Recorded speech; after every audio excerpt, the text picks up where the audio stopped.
पाकिस्तान में अनजाने में पहुंच जाने की घटना पर। यह घटना अप्रैल 2025 में हुई थी और तब से ही तनाव का माहौल बना हुआ है। जी हाँ, ये घटना वाकई चिंताजनक है।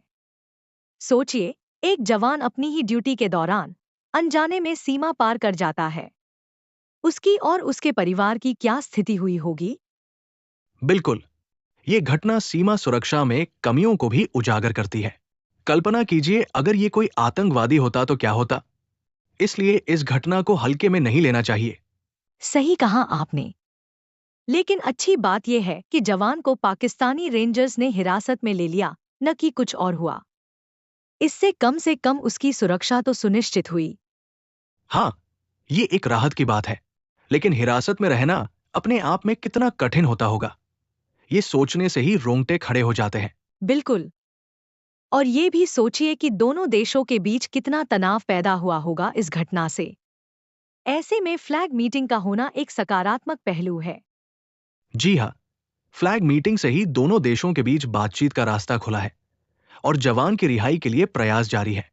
ये एक कूटनीतिक सफलता भी मानी जा सकती है। लेकिन क्या हम इस घटना से सीमा सुरक्षा में सुधार के लिए कोई कदम उठा सकते हैं? क्या इस घटना से कोई सबक सीखा जा सकता है? जरूर, हमें अपनी सीमा सुरक्षा प्रणाली को और मजबूत बनाना होगा।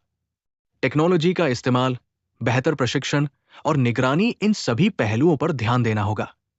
जैसे हम अपने घरों में सुरक्षा के इंतजाम करते हैं, वैसे ही सीमा पर भी सुरक्षा बेहद जरूरी है। एक और पहलू ये भी है कि इस घटना से दोनों देशों के रिश्तों पर भी असर पड़ा होगा। क्या आपको लगता है कि इससे दोनों देशों के बीच विश्वास कम हुआ होगा? बिल्कुल, ऐसे घटनाक्रम से विश्वास कम होना स्वाभाविक है। लेकिन उम्मीद है कि दोनों देशों की सरकारें इस मामले को शांतिपूर्वक सुलझा लेंगी और भविष्य में ऐसी घटनाओं को रोकने के लिए कदम उठाएंगी। हाँ, यह महत्वपूर्ण है कि दोनों देश आपसी सहयोग और बातचीत के जरिए इस मुद्दे को हल करें। यह घटना एक चेतावनी भी है कि सीमा पर सतर्कता बहुत जरूरी है। और हम सभी को आशा है कि जवान जल्द ही सुरक्षित भारत वापस आ जाएगा।